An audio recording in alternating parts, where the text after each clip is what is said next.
اعوذ باللہ من الشیطان الرجیم بسم اللہ الرحمن الرحیم السلام علیکم ورحمۃ اللہ وبرکاتہ۔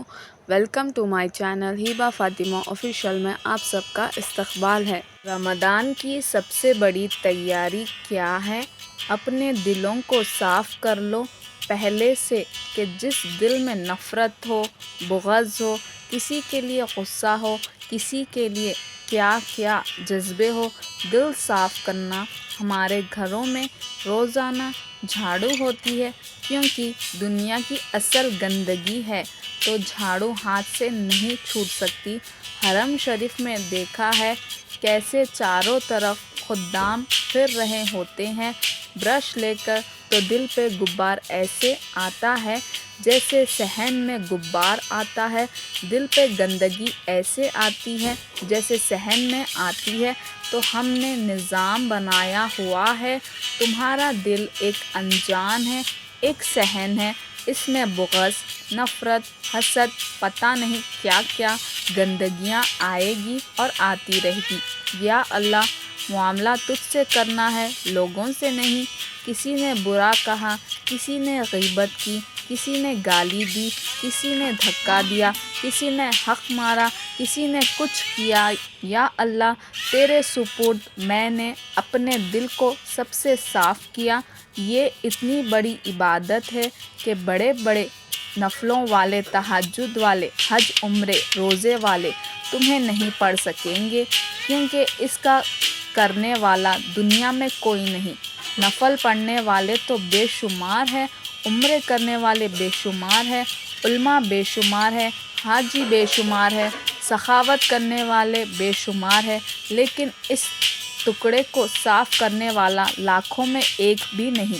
مشکل کام ہے، آپ یہ سیکھ لو، صاف کر لو۔ یہ رمضان کی سب سے بڑی تیاری ہے اور علم کو حاصل کرنے کے لیے سب سے بڑی چابی ہے۔ اپنے دل کو کھلا کر لو، جس دل میں بغض بھرا ہو، نفرت بھری ہو، حسد بھری ہو، کینہ بھرا ہو، اس میں خاک آئے، اس میں تو علم کی ایک کرن بھی نہیں آئی۔ زبان سے چاہیے جتنے موتی بھرے، دل اس کا اندھا ہو گیا۔ یہ آنکھوں سے نہیں، دل سے اندھے ہے۔ اپنے دل کو صاف کرنا، وہ کتنی مشہور حدیث ہے۔ آپ نے کہا اس دروازے سے جنتی آ رہا ہے۔ ایک انصاری صاحب داخل ہوئے، داڑھی میں وضو کا پانی۔ اگلے دن اس دروازے سے ایک جنتی آ رہا ہے، تو ایک صحابی آئے، داڑھی میں وضو کا پانی۔ وہی صحابی اگلے دن اس دروازے سے ایک جنتی آ رہا ہے، تو وہی صحابی 3 دن جنت کی بشارت لیا ہے۔ اس صحابہ کی جماعت میں ایک شخص ہے جن کا نام ہے عبداللہ بن عمرو بن عاص۔ ان سے بڑا عبادت گزار صحابہ میں کوئی نہیں تھا، نہ صادقین میں، نہ متأخرین میں، نہ پہلے میں، نہ بڑوں میں۔ ان کی عبادت کیا تھی؟ ساری رات جاگنا، سارے دن کا روزہ اور ایک ختم قرآن صبح سے شام۔ اتنی اللہ نے طاقت دی۔ ان کی شادی والی رات دلہن کے کمرے میں داخل ہو رہے ہیں اور مصلی بچھا دیا، اور اللہ اکبر، ان کی بیگم نے دیکھا تو وہ بھی خیر کا زمانہ تھا، انہوں نے بھی وضو کیا، پیچھے مصلی بچھا کے وہ بھی فجر تک نفل پڑھتے رہے۔ صبح ہوئی تو عمر بن عاص رضی اللہ تعالیٰ عنہ نے پوچھا، بیٹی رات کیسے گزری؟ کہا، جی ماشاءاللہ، آپ کے بیٹے تو بڑے عبادت گزار ہیں، ساری رات نفلوں میں گزری۔ تو وہ ان کو شکایت کر دی، ان کو غصہ چڑھا۔ بیٹے کو تو کچھ نہیں کہا۔ حکمت کی بات ہے، سیدھے گئے اللہ کے نبی کے پاس، یا رسول اللہ، یہ عبداللہ دیکھے کیسے نادان ہے، اس کی شادی کی رات نفل پڑھتا رہا۔ تو آپ کہتے ہیں ماشاءاللہ ماشاءاللہ ماشاءاللہ، کتنی بڑی بات ہے، نفلوں میں گزار گئی، رات بھی نفلوں میں گزار گئی۔ تو آپ نے حضرت عبداللہ بن عمرو کو بلا کر ڈانٹا کہ تو نے مہینے میں 3 دن روزے رکھنا ہے، بس اس سے زیادہ نہیں رکھنا، اور ہفتے میں ایک قرآن ختم کرنا۔ کہا، یا رسول اللہ، میرے اندر طاقت زیادہ ہے۔ کہا، اچھا 15 دن روزے رکھنا۔ کہ نہیں میرے اندر طاقت زیادہ ہے، آپ اس کو تھوڑا تھوڑا کر کے گھٹاتے رہیں۔ کہا یا رسول اللہ میرے اندر طاقت زیادہ ہے۔ تو آخر میں آپ نے کہا اچھا چلو ایک دن روزہ رکھ لو، ایک دن افطار کرو اور 3 دن سے پہلے قرآن ختم نہیں کرنا۔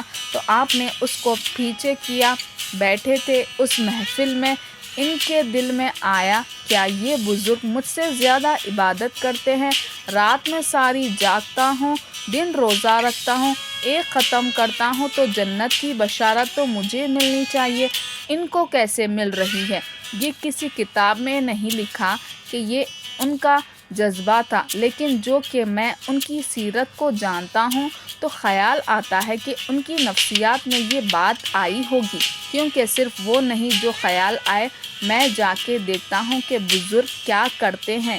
تو ان کے پاس پہنچ گئے چاچا زر، وہ ادھڑ عمر تھے۔ چاچا میرے ابا تھوڑے ناراض ہیں تو کچھ دن آپ کے پاس گزار لوں؟ تو کہا بسم اللہ آ جاؤ۔ اب رات ہوتے ہی عشاء کی نماز پڑھ کر انہوں نے جلدی سے چادر اوپر لی اور یوں سوراخ کر کے چاچا کو دیکھنے لگے کہ ساری رات یہ سجدہ کرے گا اور ساری رات روتے روتے مصلی گیلا ہو جائے گا، یا ساری رات رکوع کرے گا کہ ساری رات قیام کرے گا کہ ساری رات قرآن پڑھے گا۔ اس تصور سے دیکھ رہے تھے اور وہ بزرگ صحابی تشریف لائے، سرانے پر سر رکھا، سوتے وقت کی دعا پڑھی اور سو گئے۔ اب یہ دیکھ رہے ہیں ابھی اٹھیں گے، وہ پھر فجر کی اذان پر اٹھے۔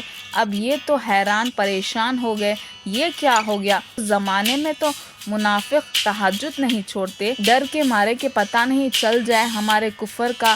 تو یہ چاچا جنت بھی لے گئے کہ کہا چل کل دیکھوں گا۔ اگلی رات پھر چادر سر پہ کر کے یہ سوراخ کر کے لیٹے ہوئے دیکھ رہے ہیں چاچا، پھر تشریف لائے اور سرانے پر سر رکھا اور سوتے وقت کی دعا پڑھی اور سو گئے۔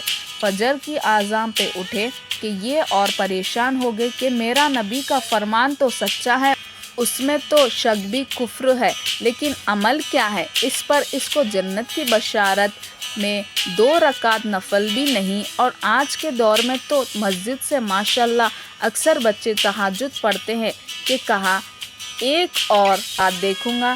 تیسرے دن پھر سوتے وقت کی دعا پڑھی اور سو گئے۔ تو تیسری رات پھٹ پڑے۔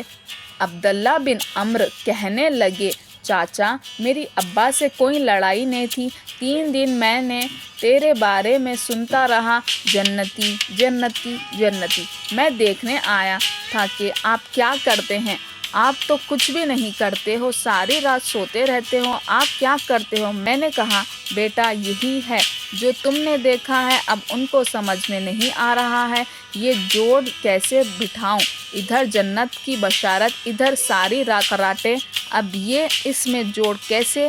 نبی کی تو بات غلط نہیں ہو سکتی۔ تو اب وہ نہ ایسے بڑے بے دل سے ہو کر واپس مڑے۔ جب وہ دروازے تک پہنچے تو کہنے لگے بیٹا ادھر آنا، واپس آ گئے۔ کہا میں اب تمہیں اصل راز کی بات بتاتا ہوں کہ کہا کیا ہے؟ تو دل پر ہاتھ رکھا کہ یہ جو دل ہے نا، اس میں کسی انسان کی نفرت نہیں، اور جب اللہ کسی کو رزق دیتا ہے، عزت دیتا ہے، مجھے کبھی حسد نہیں ہوا، مجھے خوشی ہوتی ہے۔ تو عبداللہ بن عمر نے کہنے لگا ہاں یہ بات ہے، نہیں؟ انہوں نے کہا ہاذا ہوا، اچھل کر کہنے لگے ہاذا ہوا، ہاں ہاں یہی ہے چاچا، یہ میرے بس کا نہیں ہے، کون کرے گا؟ یہ اتنے بڑے آدمی ہو کر کہہ رہے ہیں یہ میرے بس کا نہیں، دنیا میں جنتی بنا ہے اور علم اللہ سے لینا ہے، تو اس دل کو صاف کر دو، سب کی نفرت سے صاف کر دو۔ اس نے مجھے یہ کیوں کہا، اس نے مجھے یوں کیوں دیکھا، اس نے میرے بارے میں یوں کیوں کہا، اس نے میرے بارے میں یوں کیوں لکھا؟ جس کی تعریف ہوتی ہے میری تعریف تو نہیں ہوتی ہے۔ یا اللہ میں نے اپنے دل کو صاف کیا، میرا معاملہ تیرے ساتھ ہے، کسی کے ساتھ نہیں۔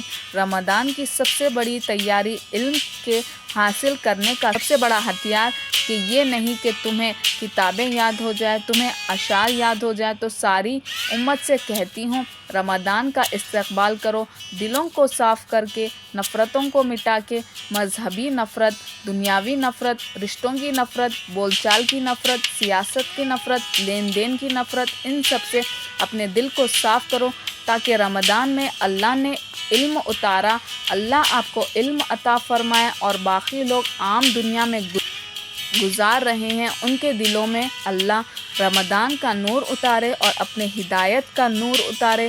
یہ سب سے بڑی تیاری ہے۔ اور کسی سے گیلا ہے، غصہ ہے، ناراضگی ہے، کسی سے بولتے نہیں ہو، ابھی سے شعبان آ چکا ہے، آپ شعبان سے رمضان کی تیاری شروع فرما دیتے تھے، تو اس کی تیاری کیا ہے؟ وہ دلوں کو صاف کرو، معافی مانگو، تمہارا قصور نہیں، معافی مانگ لو، دلوں کو صاف کرو، اور اللہ سے سخاوت مانگو کہ اللہ کو سخی بھی پسند ہے اور صاف دل والا بھی پسند ہے۔ میرے ویڈیوز کو لائک کریے، شیئر کریے، کمنٹ کریے، سبسکرائب کریے، اور مجھے دعاؤں میں یاد رکھیے۔ اللہ حافظ۔